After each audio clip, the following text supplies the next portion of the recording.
Hi friends, welcome to my channel. Get ready.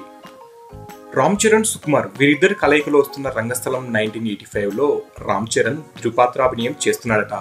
అవును, మీరు వింటున్నది నిజమే అని అంటున్నారు టాలీవుడ్ వర్గాలు.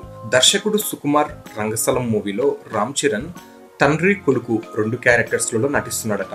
తండ్రి క్యారెక్టర్ సైకలాజికల్ డిజార్డర్ అని అంటున్నారు. పల్లెటూరులో పుట్టి పెరిగిన క్యారెక్టర్ ఇది. ఇక కొడుకు క్యారెక్టర్ పల్లెటూరు నుంచి పట్నం వచ్చే క్యారెక్టర్ అట. ఇక ఈ 2 యాంగిల్స్ ని చాలా డిఫరెంట్ గా డీల్ చేస్తున్నాడట దర్శకుడు సుకుమార్. రామ్ చరణ్ లుక్స్ తో పాటు నటన కూడా కొత్తగా ఉంటుంది అంటూ సుకుమార్ ఆల్రెడీ చిన్న హింట్స్ ఇస్తున్న విషయం తెలిసిందే. ఇక వెండితెర మీద రామ్ చరణ్ నటన సూపర్ గా ఉంటుంది అని అంటున్నాడు సుకుమార్. ఇక రామ్ చరణ్ ని ఎవ్వరు ఎప్పుడు చూడని లుక్స్ తో, గెటప్స్ తో మెగా అభిమానులే కాదు సామాన్య ప్రజలను కూడా ఆకర్షిస్తున్నాడు సుకుమార్. మొత్తానికి ఈ సినిమా ఒక కొత్త రికార్డును సృష్టిస్తుంది అని అంటున్నారు టాలీవుడ్ వర్గాలు. ఇక ఈ న్యూస్ విన్న అభిమానులైతే షాక్ గురయ్యారు. రామ్ చరణ్ డబుల్ రోలా, అది రంగస్థలంలోనా అనేసి. కానీ మొత్తానికైతే ఇది ఎంతవరకు నిజం అనేది తెలియదు. కానీ ఇప్పుడు ఈ న్యూస్ మాత్రం సోషల్ మీడియాలో హాట్ టాపిక్ గా మారింది.